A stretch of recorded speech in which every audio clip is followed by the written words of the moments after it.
पहले one day international match में दूसरी गेंद पर 0 रन पर ही आउट हो गए। लोगों ने सोचा कि बच्चा है 16 साल का, अभी तो नया है खेल में, लेकिन किसको पता था कि ये इंसान जिद्दी इंसान है और इसी जिद्दी इंसान को बाद में क्रिकेट का भगवान माना गया। और सेंचुरी की हाफ सेंचुरी और हाफ सेंचुरी की सेंचुरी भी लग जाती अगर ये खिलाड़ी 8-10 मैच और खेल लेता तो। जीरो से जिद्दी बन गए, जिद्दीपन ने हीरो बना दिया, जिद ने जीरो और हीरो के बीच में एक पुलिया बना दी। दुनिया के कई रिकॉर्ड तोड़ डाले इन्होंने। एक सामान्य कद के खिलाड़ी किसी खेल के भगवान कैसे बन गए? अब क्या कहें इनके बारे में। बच्चा जानता है, बड़ा बुजुर्ग जानता है। उनकी जिद ने उनको 16 साल की उम्र में इंटरनेशनल टीम में जगह देकर मैदान में उतार दिया। एक क्वेश्चन पूछूंगा मैं आज, तुम अपनी लाइफ में कितना बड़ा पाना चाहते हो? अब वो चाहे सफलता हो, पैसे हो या फिर नाम हो, सोच के बताओ। अल्बर्ट आइंस्टीन जितना बड़ा, जिनका नाम अभी तक किताबों में चलता आ रहा है, और जब तक इस पृथ्वी पर जीवन रहेगा और जब तक विज्ञान है ना, तब तक अल्बर्ट आइंस्टीन की छाप कोई विज्ञान की किताब से नहीं हटा सकता। अरे पृथ्वी भी रहे या ना रहे, लेकिन उनके साइंस के फॉर्मूले तो हमेशा ही सच रहेंगे। ऐसा कैसे हुआ? स्कूल में मंदबुद्धि कहा जाने वाला विद्यार्थी इतना बड़ा इंसान कैसे हो सकता है? क्योंकि उनमें जिद थी कि मैं अपने हिसाब से पढ़ूंगा, अपने हिसाब से खोजूंगा। जिद थी कि बस करता रहूंगा। बनना चाहते हो इतना बड़ा? वापस आते हैं अपने कंट्री में। ज्यादा पुरानी बात नहीं है, रतन टाटा जी ने एक कार लॉन्च की इंडिया में, नहीं चली, घाटा होने लगा। जब ज्यादा घाटा होने का अंदेशा हुआ तो अपना कार व्यापार बेचने चले गए किसी और कंपनी के पास ताकि और लॉस ना हो। वहां मीटिंग करी, मीटिंग में जवाब मिला कि जब आपको कार व्यवसाय के बारे में जानकारी नहीं है तो क्यों करते हो कार व्यापार? डील वहीं पर छोड़ दी। वापस आते टाइम रास्ते में सोचते रहे कि बहुत हो गई बेइज्जती, अब मैं दिखाता हूं कि टाटा क्या चीज है। मेहनत करी, तगड़ा बिजनेस मॉडल बनाया और गजब की कार इंडस्ट्री खड़ी कर दी। 10 साल बाद वही कंपनी जिसकी मीटिंग में उनकी इंसल्ट हुई थी, उस कंपनी में भी तगड़ा लॉस हुआ। रतन टाटा जी ने उनको ऑफर दिया कि बेचना चाहते हो, अब कंपनी बेचना चाहते हो, बताओ मैं खरीद लूंगा। और वो कंपनी उन्होंने अपने नाम कर ली। ये होती है जिद कि ऐसा क्या है जो मुझ में नहीं है। क्या था इन सब लोगों में कॉमन? एक जिद कि नहीं रुकूंगा, करता रहूंगा, खुद को बेहतर से बेहतर बनाऊंगा। उनमें जिद थी कि वही बनूंगा जो मैं बनना चाहता हूं, चाहे कितनी भी रुकावटें आए। जिद है तो है। बनना चाहते हो उनके जैसा? मन किया ना बनने का, लेकिन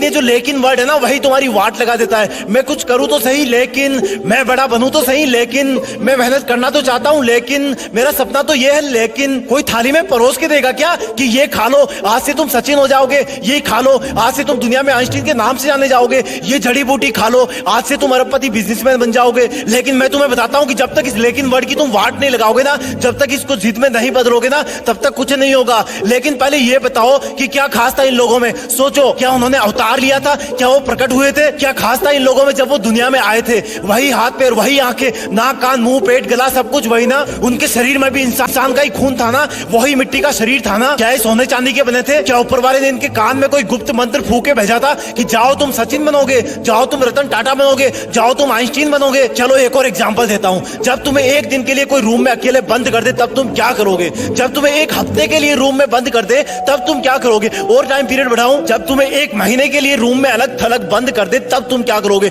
नहीं, अभी भी नहीं हुआ। अगर तुम्हें 1 साल के लिए किसी काल कोठरी में बंद कर दिया जाए तब तुम क्या करोगे? जान निकल जाएगी ना। अब मैं तुम्हें एकदम से कहूं कि नहीं यार, तुम्हें तो 27 साल तक जेल में रहना है, तो तुम तो जीने की उम्मीद ही छोड़ दोगे ना, क्योंकि बाहर आओगे तब तक शरीर कमजोर पड़ जाएगा, आंखें धुंधली हो जाएगी, तुम्हारे कई बुजुर्ग रिश्तेदार परलोक सिधार जाएंगे, शायद तुम्हारी पर्सनल लाइफ भी तहस नहस हो जाएगी। लेकिन क्या कोई सोच सकता है कि एक इंसान को 27 साल जेल में रहना पड़ेगा, और जब वो महान हिम्मत वाले इंसान जेल से बाहर आएंगे तो उनके आने के 5 साल के अंदर ही साउथ अफ्रीका के राष्ट्रपति बना दिए जाएंगे? क्या बोलोगे इनको? कोई शब्द नहीं है इनकी जिद के आगे। अब यही सोचोगे ना कि उनका तो कोई जुगाड़ होगा। अरे यार, जुगाड़ होता तो वो जेल में ही क्यों जाते? ये सोचोगे ना कि उनको जेल में कोई अच्छा खाना पीना मिल रहा होगा जिससे वो स्वस्थ रहे होंगे। अरे यार, क्या मिलता होगा उनको जेल में? पूरी दुनिया ने एक जिद वाले कैदी इंसान को किसी देश का चहेता राष्ट्रपति बनते देखा।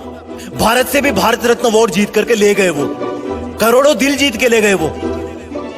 अब बोलोगे कि ऐसा तो कोई ना कोई होता ही है यार करोड़ों में। हाँ, ये बात सही है, क्योंकि करोड़ों में एक ही वो इंसान होता है जिसके पास इतनी जिद होती है। वो इंसान बार बार गिरता है, बार बार उठता है, गिरता है, उठता है, लेकिन फिर गिर जाता है, लेकिन उठना नहीं छोड़ता, क्योंकि वो जिद्दी होता है।